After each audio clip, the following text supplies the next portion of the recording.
कबीरा हरि के रूठते गुरु के सरने जाए, कह कबीर गुरु रूठते हरि नहीं होत सहाय। मित्रों, आज के इस व्लॉग में हम चर्चा करेंगे महान संत एवं समाज सुधारक कबीर के बारे में। हिंदू मुसलमान ब्राह्मण धनी निर्धन सबका वही एक प्रभु है।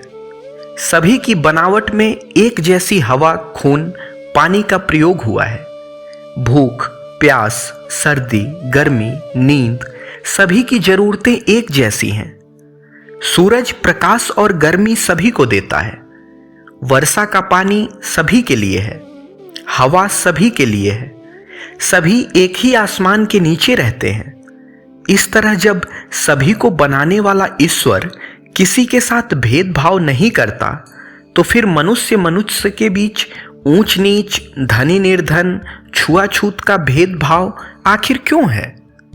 ऐसे ही कुछ प्रश्न कबीर के मन में उठते थे, जिनके आधार पर उन्होंने मानव मात्र को सही मार्ग पर चलने की प्रेरणा दी। कबीर ने अपने उपदेशों के द्वारा समाज में फैली बुराइयों का कड़ा विरोध किया और आदर्श समाज की स्थापना पर बल दिया।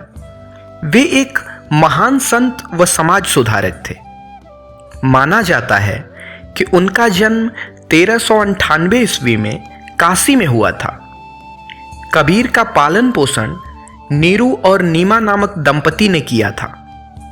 इनका विवाह लोई नाम की कन्या से हुआ। इनके 2 संतानें थीं। पुत्र का नाम कमाल और पुत्री का नाम कमाली था। कबीर ने अपने पैतृक व्यवसाय कपड़ा बुनने के काम में हाथ बंटाना शुरू किया। धार्मिक प्रवृत्तियों के कारण कबीर रामानंद के शिष्य बन गए। कबीर पढ़े लिखे नहीं थे, इसलिए उनका ज्ञान पुस्तकीय या शास्त्रीय नहीं था। उनके जीवन में उन्होंने जो अनुभव किया, जो साधना से पाया, वही उनका अपना ज्ञान था। जो भी ज्ञानी विद्वान उनके संपर्क में आते, उनसे वे कहा करते थे, तू कहता कागज की लेखी, मैं कहता आंखों की देखी। सैकड़ों पोथियों के पढ़ने के बजाय कबीर प्रेम के 2.5 अक्षर की समझ को अधिक महत्व देते थे। कबीर बाह्य आडंबर और पाखंड को नहीं मानते थे। मौलवियों और पंडितों के कर्मकांड में उनका विश्वास नहीं था। मस्जिदों में नमाज पढ़ना, मंदिरों में माला जपना, तिलक लगाना, मूर्ति पूजा करना, रोजा या उपवास रखना आदि को कबीर आडंबर समझते थे।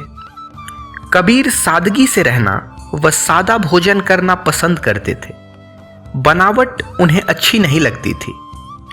अपने आसपास के समाज को वे आडंबरों से मुक्त बनाना चाहते थे। साधु संतों के साथ कबीर इधर उधर घूमने जाते रहते थे, इसलिए उनकी भाषा में अनेक स्थानों की बोलियों के शब्द आ गए थे। कबीर अपने विचारों और अनुभवों को व्यक्त करने के लिए स्थानीय भाषा के शब्दों का प्रयोग करते थे। कबीर अपनी स्थानीय भाषा में लोगों को समझाते व उपदेश देते थे। जगह जगह पर उदाहरण देकर अपनी बातों को लोगों के अंतर्मन तक पहुंचाने का प्रयास करते थे। कबीर की वाणी को साखी, सबद और रमैनी 3 रूपों में लिखा गया, जो बीजक के नाम से प्रसिद्ध है। कबीर ग्रंथावली में भी उनकी रचनाएं संग्रहित हैं। कबीर की दृष्टि में गुरु का स्थान भगवान से भी बढ़कर था। एक स्थान पर उन्होंने गुरु को कुम्हार बताया, जो मिट्टी के बर्तन के समान अपने शिष्य को ठोक पीट कर सुघड़ पात्र में परिवर्तित करता है।